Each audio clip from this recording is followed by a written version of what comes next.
بسم اللہ الرحمن الرحیم۔ انگلینڈ میں ایک بادشاہ حکومت کرتا تھا، اس کا نام میڈاس تھا۔ اس کے پاس دولت کی کمی نہیں تھی، وہ سونے کی بنی ہوئی چیزوں کو بہت پسند کرتا اور ہر وقت اس فکر میں رہتا کہ اس کے پاس سونے کی بنی ہوئی بہت سی چیزیں ہوں۔ اپنے اس شوق میں اپنی رعایا کو بھول گیا تھا۔ اپنے ملک کے لوگوں کی بھلائی کے لیے وہ کوئی کام نہیں کرتا تھا، اس لیے اس کے ملک کے لوگ بہت غریب تھے۔ بادشاہ کا وزیر اعظم بادشاہ کو کہتا، عالی جاں، ہمیں اپنے ملک کے غریبوں کی مدد کرنی چاہیے، وہ بہت بری حالت میں ہیں۔ بادشاہ جواب دیتا، وزیر اعظم، تمہیں ان غریبوں کا اتنا خیال کیوں ہے؟ کیا تم یہ چاہتے ہو کہ ہم اپنی دولت ان بھوکے ننگوں میں لٹا دیں اور خود فقیر ہو جائیں؟ نہیں، یہ نہیں ہو سکتا، ہم ان کی کوئی مدد نہیں کر سکتے۔ یہ کہہ کر وہ اپنے محل کے کمرے میں چلا جاتا اور اپنے پاس جمع کیے ہوئے سونے کے سکے گننے لگتا۔ وہ جتنا زیادہ سونے کے سکے گنتا، اسے اتنا ہی مزہ آتا۔ بادشاہ میڈاس کی ایک بڑی ہی پیاری لڑکی تھی جس کا نام میری گولڈ تھا۔ میری گولڈ بہت خوبصورت تھی، اسے پھول بہت پسند تھے اور جب بھی موقع ملتا وہ باغ میں جا کر پھول جمع کرتی تھی۔ جب بھی میری گولڈ کی سالگرہ ہوتی تو بادشاہ اسے سونے کے بنے ہوئے تحفے دیتا۔ ایک دن جب اس کا وزیر اسے غریبوں کی مدد کرنے کو کہہ رہا تھا، بادشاہ غصے ہو کر بولا، تم کو نہیں معلوم کہ میں دنیا کا امیر ترین بادشاہ بننا چاہتا ہوں اور تم ہو کہ میری دولت کم کرنے کا سوچتے رہتے ہو؟ بادشاہ نے وزیر سے کہا، میں چاہتا ہوں کہ میں جس چیز کو چھوؤں تو وہ سونے کی ہو جائے۔ وزیر نے کہا، یہ تو بہت خطرناک سوچ ہے، اس سے بہت نقصان ہو سکتا ہے۔ بادشاہ نے کہا، گستاخ، خاموش ہو جاؤ اور مجھے تمہارے مشورے کی ضرورت نہیں ہے۔ اسی وقت وہاں سے ایک پری گزر رہی تھی۔ اس نے جب بادشاہ کی یہ خواہش سنی تو اس نے لالچی بادشاہ کو سبق سکھانا چاہا۔ پری بادشاہ کے سامنے آئی اور کہا، میں نے تمہاری خواہش سنی ہے اور اسے پورا کرنا چاہتی ہوں۔ بادشاہ یہ سن کر بہت خوش ہوا۔ پری نے کہا، کل صبح تم کسی چیز کو بھی چھوؤ گے وہ سونے کی ہو جائے گی۔ بادشاہ یہ سن کر بہت خوش ہوا۔ اب اسے رات کو نیند ہی نہیں آ رہی تھی کہ جلدی سے صبح ہو اور اس کی خواہش پوری ہو۔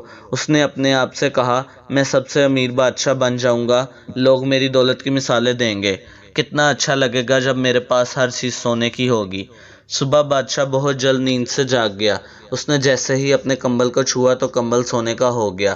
بادشاہ بہت خوش ہوا۔ اب اس نے کرسی کو چھوا تو کرسی بھی سونے کی ہو گئی۔ جگ کو چھوا وہ بھی سونے کا ہو گیا۔ موم بتی کے اسٹینڈ کو چھوا تو وہ بھی سونے کا ہو گیا۔ اپنے پلنگ کو چھوا تو وہ بھی سونے کا ہو گیا۔ اپنے کمرے کی سب چیزوں کو سونے کا کرنے کے بعد بادشاہ اپنے محل کے باغ میں پہنچا۔ وہاں اس نے پھولوں کو چھوا تو وہ بھی سونے کے ہو گئے۔ میری گولڈ کے پلے ہوئے ہرن اور خرگوش کو چھوا تو وہ بھی سونے کے ہو گئے۔ ہر چیز کو سونے کا بنا کر بادشاہ خوشی خوشی محل میں واپس آیا۔ جب وہ ناشتہ کرنے میز پر بیٹھا تاکہ ناشتہ کر سکے، میز پر ناشتہ لگ چکا تھا۔ ناشتے میں دنیا کی ہر نعمت موجود تھی۔ بادشاہ نے کھانے کو ہاتھ بڑھایا۔ اس نے سیب کو اٹھانا چاہا تو وہ سونے کا بن گیا۔ وہ جس چیز مثلاً ڈبل روٹی، دودھ کا گلاس، مکھن، جیم، ٹرے، ٹوکری وغیرہ کو ہاتھ لگاتا وہ چیز سونے کی بن جاتی۔ وہ ناشتہ نہ کر سکا۔ صبح جب شہزادی میری گولڈ اپنے محل کے باغ میں پھول توڑنے گئی تو وہاں کا عجیب نظارہ دیکھ کر حیران ہو گئی کہ سارا باغ اور اس کے پالتو جانور مختلف نظر آ رہے تھے۔ وہ بہت اداس ہو گئی۔ اس نے کہا، سب پھولوں کی خوشبو کھو گئی ہے، میرے پالتو جانور بھی حرکت نہیں کر رہے ہیں، یہ ان سب کو کیا ہو گیا؟ میری گولڈ یہ دیکھ کر بہت روئی اور روتے ہوئے اپنے باپ کے پاس پہنچ گئی اور اس کو ساری بات بتا دی۔ بادشاہ نے کہا، شہزادی مت رو، تمہیں تو خوش ہونا چاہیے کہ اب میں سب سے امیر بادشاہ ہوں۔ یہ سن کر میری گولڈ خوش ہونے کے بجائے اور زیادہ رونے لگی۔ بادشاہ نے اپنی شہزادی کو چپ کرانے کے لیے اسے تھپکی دی تو بادشاہ کا ہاتھ لگتے ہی میری گولڈ سونے کی ہو گئی۔ ایک جیتی جاگتی شہزادی اب ایک سونے کا مجسمہ بن گئی۔ یہ دیکھ کر بادشاہ بہت پریشان ہو گیا۔ اس نے تمام حکیموں کو اپنے دربار میں بلایا تاکہ وہ شہزادی کا علاج کر سکیں، مگر اسے تو کوئی بیماری ہی نہیں تھی۔ تمام حکیموں نے بڑی کوشش کی کہ شہزادی کو واپس اصلی حالت میں لا سکیں، مگر وہ ناکام رہے۔ اب تو بادشاہ غمگین ہو گیا۔ اس کی جیتی جاگتی شہزادی اب ایک سونے کا مجسمہ تھی اور وہ اس کے لیے کچھ نہیں کر سکتا تھا۔ بادشاہ نے اپنی اداسی کو دور کرنے کے لیے شہر کا دورہ کیا۔ دوپہر کے کھانے کا وقت ہو گیا تھا اور غریب سے غریب انسان بھی کھانا کھا رہا تھا۔ مگر بادشاہ بھوکا تھا۔ اس نے صبح سے کچھ نہیں کھایا تھا اور اب لوگوں کو کھاتا دیکھ کر اس کو بھی بھوک لگی، لیکن وہ کھانے کو چھوتے ہوئے ڈرتا تھا۔ اسے ڈر تھا کہ جیسے ہی اس نے کھانے کی کسی چیز کو چھوا تو وہ سونے کی ہو جائے گی۔ بادشاہ نے یہ بھی دیکھا کہ محل سے باہر بہت سے بچے کھیل کود رہے تھے۔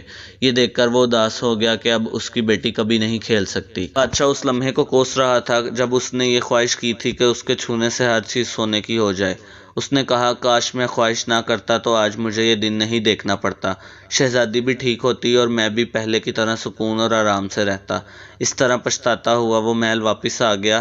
اچانک اس کے سامنے وہی پری آ گئی۔ پری نے بادشاہ سے پوچھا، تم اداس کیوں ہو بادشاہ؟ کیا اب تم سب سے بڑے امیر بادشاہ نہیں ہو؟ بادشاہ نے کہا، اچھی پری، اب میں سب سے امیر بادشاہ ہوں، لیکن اتنا سونا بھی مجھے خوش نہیں کر سکا۔ اچھی پری، مہربانی کر کے میری مدد کریں۔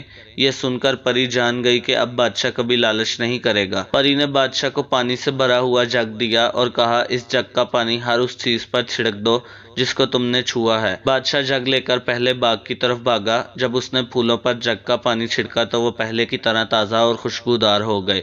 یہ دیکھ کر بادشاہ بہت خوش ہوا۔ اس نے شہزادی کے پالتو جانوروں پر پانی چھڑک دیا تو وہ بھی دوڑنے بھاگنے لگے۔ پھر وہ شہزادی کی طرف بھاگا اور شہزادی پر پانی چھڑکا تو میری گولڈ دوبارہ جیتی جاگتی انسان بن گئی۔ اب تو بادشاہ خوشی سے دیوانہ ہو گیا۔ اس دن کے بعد بادشاہ نے لالچ سے توبہ کی اور اپنے ملک کی رعایا کے لیے فلاحی کام شروع کیے۔ اس نے غریبوں کی مدد کرنے اور ان کے لیے اچھے اچھے منصوبے تیار کیے۔ اسے احساس ہو گیا تھا کہ سونا اور دولت ہی انسان کو خوشی نہیں دے سکتے، صرف نیکی انسان کو سچی خوشی دے سکتی ہے۔ اب وہ غریبوں کا ہمدرد اور نیک بادشاہ بن گیا تھا، اس لیے اس کے ملک کے لوگ اس کو اب بہت پسند کرنے لگے تھے اور وہ خوشی خوشی اپنے ملک پر حکومت کرنے لگا۔ اگر آپ کو یہ کہانی پسند آئی ہے تو مزید اس طرح کی کہانیوں کے لیے میرے چینل کو سبسکرائب کریں اور بیل کے آئیکن کو پریس کریں تاکہ نئی کہانیوں کی نوٹیفیکیشن آپ کو سب سے پہلے مل سکے۔